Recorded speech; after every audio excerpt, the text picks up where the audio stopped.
अरे क्या हो गया? भैया दरवाजा बंद कर दो, वो मुझे जान से मार देगा। प्लीज भैया, भैया वो मुझे जान से मार देगा भैया। गेट खोल दे वरना जान से मार दूंगा तुझे मैं। गेट बंद कर देगी। भैया प्लीज मेरी हेल्प करो, छोटी सी बात के लिए मुझे मारना चाहता है, वो मुझे जान से मार देगा। अरे पर भाभी जी वो ऐसे कैसे मार सकता है, और आपका तो बहुत बुरा हाल कर रखा है उसने। वो भैया मुझसे बहुत छोटी सी गलती हुई थी भैया। वो ऑफिस जा रहे थे, उन्होंने मुझसे पर्स का पूछा और मुझे पर्स नहीं मिला, मैंने उनका पर्स खो दिया, तो वो मुझे मारने लगे और उन्होंने बहुत मारा। मुझसे दर्द सहन नहीं हो रहा भैया, बहुत मार रहे भैया, प्लीज मुझे बचा लो। भाभी जी सब चल क्या रहा है और आपकी ये हालत? वो मेरा पति, प्लीज प्लीज मुझे बचा लो, वो मुझे जान से मार देगा प्लीज। भाभी जी आप टेंशन मत लीजिए, आपको कुछ नहीं होगा, आप यहाँ बिल्कुल सेफ हैं।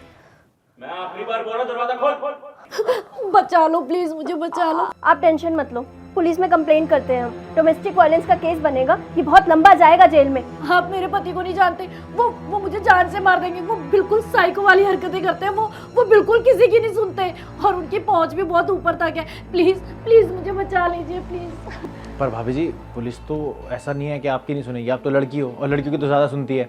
मैं तो कह रहा हूँ आप पुलिस को कंप्लेन कर दो, इतने डंडे बजेंगे सारी अकल ठिकाने आ जाएगी, सारी बदमाशी निकल जाएगी। और मैं दूंगी ना गवाही, जब पुलिस आएगी तो मैं बताऊंगी कि आपकी इस हालत को देखा है हमने। नहीं, तुम मेरी बात नहीं समझ रही हो। मेरा पति ना बहुत खतरनाक है, उसकी पहुंच बहुत ऊपर तक है। तुम्हें क्या लगता है मैंने कंप्लेंट नहीं करी होगी? मैंने कंप्लेंट करी थी, उन्होंने मेरे पति को बता दिया और उन्होंने फिर मुझे और मारा। मुझे रोज मारते हैं, मुझसे दर्द बर्दाश्त नहीं होता, प्लीज मुझे बचा लो। नहीं करनी ना कंप्लेंट आपको, तो जाइए अपने घर। नहीं नहीं, मैं अपने घर नहीं जा सकती भैया, आप समझाइए ना। मैं अगर गई तो वो मुझे और मारेगा। प्लीज भैया कुछ तो बोलिए। मुस्कान ये क्या बोल रही हो? बता ना क्या हाल कर रखा है, अगर ये अभी जाएंगी तो वो छोड़ देगा क्या? जब ये अपने लिए स्टैंड ले ही नहीं सकती तो हम भी इनकी कब तक हेल्प कर देंगे? अरे 2 दिन 3 दिन, उसके बाद तो इनको अपने लिए खुद ही खड़ा होना पड़ेगा ना। ना ये पुलिस की हेल्प लेना चाहती, ना इनमें खुद कुछ करने की हिम्मत है, तो कैसे चलेगा ऐसे? क्या मतलब है तुम्हारा? बताती हूँ।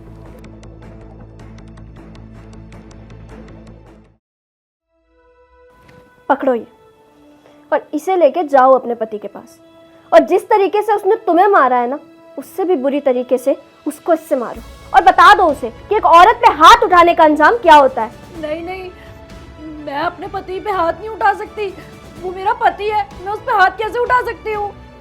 देखिए भाभी जी घबराओ मत आप, और सबसे बड़ी बात है आपने इतनी भी तो हिम्मत दिखाई है ना, आप उसे लॉक करके आ गए हो जब वो आपको मार रहा था। अगर आप उसे लॉक करके यहाँ तक आ सकते हो ना, तो आप उस पर हाथ भी उठा सकते हो, इससे मार भी सकते हो। और एक बार अगर आपने ये स्टेप उठा दिया ना, तो जिंदगी भर आपकी तरफ आंख उठाने से पहले 4 बार सोचेगा। मैं तो कहता हूँ तो मुस्कान कह रही ना बिल्कुल सही कह रही है, आप जाइए उसकी अकल ठिकाने लगा के आइए। और आप उस पे हाथ क्यों नहीं उठा सकती? उसने तो आप पे हाथ उठाने से पहले एक बार नहीं सोचा, आपकी इतनी बुरी हालत कर दी। जब शादी करके आपको इस घर में लाया था तो उसने कभी ये सोचा था कि आपकी ये हालत करेगा? नहीं ना। फिर देखिए, इन आदमियों को ना सिखा देना चाहिए कि एक औरत पे अगर ये हाथ उठाते हैं तो उसकी इनको क्या सज़ा मिलनी चाहिए।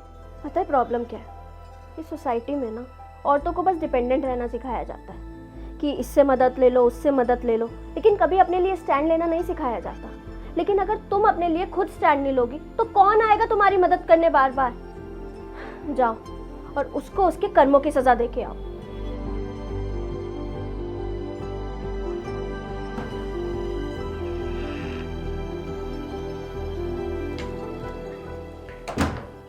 मुस्कान आई प्राउड ऑफ यू, मुझे बड़ी खुशी है कि मैंने तुम्हें चूज़ किया। एटलीस्ट तुम्हें अपने हक के लिए लड़ना आता है, मुझे बहुत खुशी है। I am so happy today.